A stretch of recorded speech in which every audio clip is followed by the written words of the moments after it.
యాత్రలోన పాట పాడి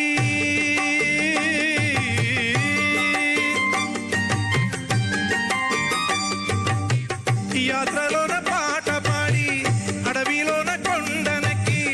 కూటమిగా 18 మెట్లనెక్కి కూటమిగా 18 మెట్లనెక్కి స్వామి స్వామిని చూడంగానే కోర్కె సిద్ధించు స్వామి స్వామిని చూడంగానే కోర్కె సిద్ధించు పాపం నాశమైపోయి పవిత్రులయ్యేము పాపం నాశమైపోయి పవిత్రులయ్యేము కార్తీక మాసములో నీ వ్రతమును పూనుకొని కార్తీక మాసములో నీ వ్రతమును పూనుకొని మాల ధరించిన నిష్ఠగరిష్ఠులు గుమిగూడి ఉన్నారు స్వామి భక్తులు అయ్యేరు.